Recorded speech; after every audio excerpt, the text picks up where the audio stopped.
Today I'd like to talk a little bit about offerings and the kinds of offerings that spirits appreciate when we're having any kind of interaction with them. Most of the grimoires give us an idea of what each of the spirits that they enumerate appreciate and enjoy receiving. Now, sometimes these offerings are going to be simply gifts of goodwill, a gift that you're bringing to the table to say, hey, thank you so much for spending some time with me. I really appreciate your concern. I really appreciate the work that you're doing for me, or whatever it might be. Now, I just said the work that you're doing for me, but I don't want to give the impression that every time you call a spirit is to ask them to do work for you. Very often we call spirits just to have a conversation, or just to have an exchange, or just to establish a further relationship. And in the same way as you would bring a gift to a good friend when you're invited over for dinner, but not only, you would also get them a gift for their birthday, or you might even just send them a text message or send them a funny meme that you've found or something like that, something that you know that they'll appreciate. It doesn't have to be something expensive. It doesn't have to be something that you spent years and years putting together. It just needs to be something that says, hey, I've thought about you and this is very specific for you. And so a lot of the grimoires actually give us some indications of what individual spirits appreciate. David Rankine's recent grimoire Encyclopaedia actually lists each of the entities with the recommended offerings for that particular entity. Now, this is based on the magicians of previous generations doing some trial and error and working out what they particularly do appreciate. But naturally, this doesn't mean that these are the only gifts that they appreciate. It's perfectly reasonable to start working with an entity and get a feel for what they appreciate just by asking them. If you have a friend who's well known for collecting watches, for example, yeah, sure, they'll appreciate you giving them a watch. But what if they also appreciate artisanal coffees and you get them a box of coffee and they'll receive this and they'll think,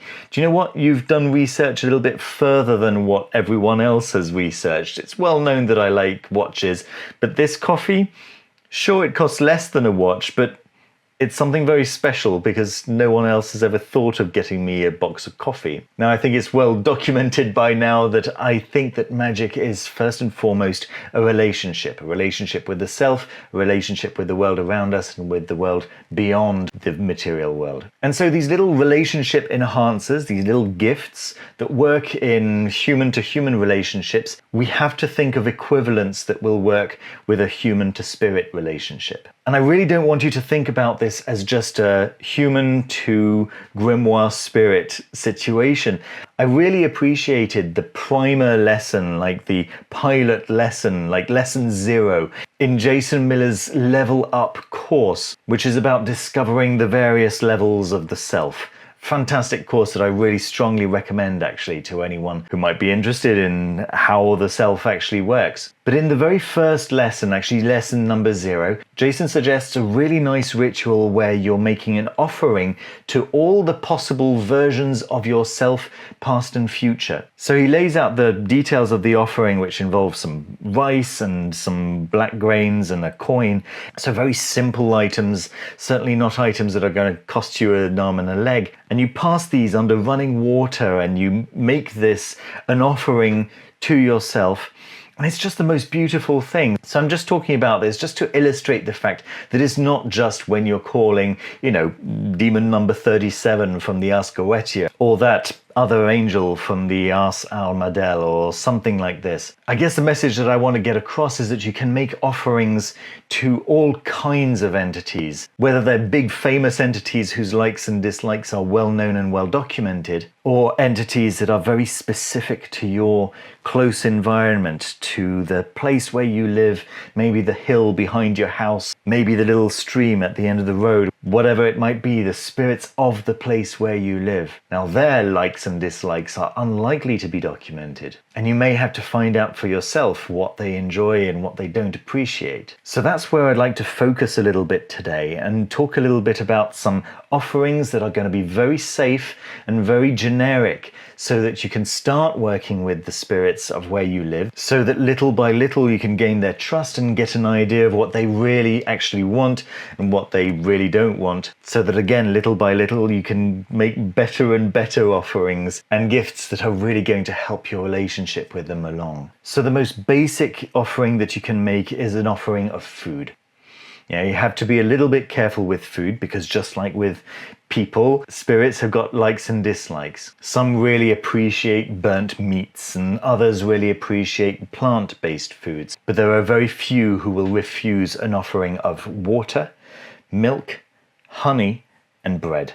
And if you're wondering what kind of bread, wholemeal or white bread or just not packaged bread, okay? If you can avoid any bread that's got any kind of additives or emulsifiers in it, it's really best to only offer the most natural products that you can find. If you live in an area where maybe you don't have bakers who make fresh bread, then that's not a problem. You can still fall back on the water, milk, and honey, right? If you feel like baking your own bread, then of course go ahead. The very personal act of making your own bread is of course going to make that offering much more appealing to the spirits that you're offering to. But we're moving away from the topic of thinking of some very basic offerings that you can give without putting in a huge amount of effort, without putting in a huge amount of money. I say bread because in many places it's very easy to come by fresh bread. Now, many entities actually really appreciate alcohol. However, I would never make this the first gift that you bring to an entity. I would always get permission from the entity, which you can get by, well, whatever method that you usually use for communicating with the entity. If you're very skilled with evocation, you can ask them directly. If not, then of course you can always divine and ask the tarot, for example, if this particular entity would appreciate a particular kind of alcohol. And whether it's alcohol or anything else, whatever you've got in mind, it's absolutely worth asking the spirit directly or some kind of divination method to find out if the spirit would appreciate this particular offering. Okay, so number 1, food. Number 2, incense. Spirits really appreciate delicious aromas. In fact, in the Iliad, the offerings that are made to Apollo are made as burnt meat. But there are then young men who come and eat the meat. The offering is the aroma of the meat being cooked. And of course, this is in the same category as incense and burnt incense offerings. And there's one specific incense that is accepted by all spirits, or at least almost all spirits. So you can make an offering of this particular incense very safely and know that there's over 99.9% chance that whatever spirit you're working with will love it, and it's frankincense. Now, I live in Poland and I really struggled to find frankincense because in Poland it's got a different name, and this may be the case in the country where you live. I really struggled because whenever I would try to translate the word frankincense, the translation was always just the generic word for incense in general. And so it took me a little bit of time to work out that the name that is often used instead of frankincense is olibanum. And of course, as soon as I knew that, then it was very easy to find olibanum. The recommendation is to get it in little granules of resin. Now, the traditional way of burning it is on a burning piece of coal, but this creates a huge amount of smoke. And if you're in an indoors situation, it doesn't take very long for your whole room to just get filled up with coal smoke alongside the frankincense smoke, of course. And you'll get your eyes watering. It's just a horrible experience. There are 2 recommendations that I can make for this, and the first is to use high-quality Japanese coal that is made in a special way out of special wood that's specifically designed not to smoke very much. And I can actually vouch for this myself. It smells actually quite delicious itself. And then the second method is to find a ceramic electric incense heater. And you can find these quite easily with a little bit of skill searching the internet. Okay, the third big hitter that all spirits tend to appreciate is music. And maybe this is going to sound strange, but quite specifically singing. So if you've got a pleasant voice and you're a little bit shy and you don't particularly like other people listening to you, then the spirits tend to be a very, very appreciative audience. Now, of course, you can sing praise, if you can imagine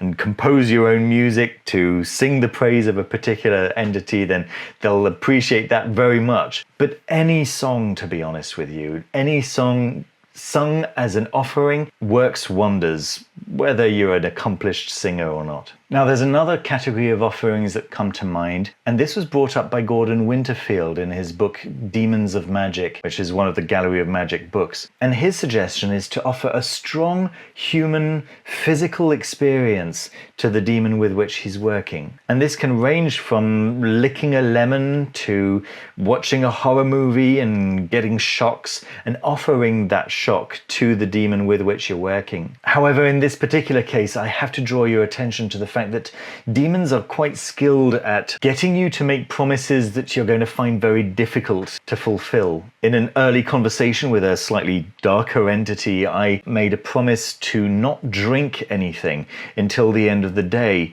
And I made this promise quite early in the day, and I didn't want to shortchange the entity that I'd been having a conversation with. So I then started thinking to myself, yeah, is the end of the day sunfall, or is it midnight, or do I have to sleep and then wake up and then it's the next day, or, you know, etc., etc. And then I started trying to justify everything to myself, and then I realized, wait a minute, that's exactly what we accuse demons of doing, isn't it? Trying to trap humans and shortchanging them and tricking them. And so I didn't want to do that, right? But then I ended up so thirsty. In the end, I woke up at 2 o'clock in the morning and I had to have something to drink because I was just so thirsty. So yes, it's definitely worth bearing in mind the kinds of outlandish ideas that you might have while you're in conversation with a demon. It's probably a good idea to establish before you get into that conversation what you're going to offer and what's going to be acceptable or not. And finally, I think the offering that never fails is an offering of love.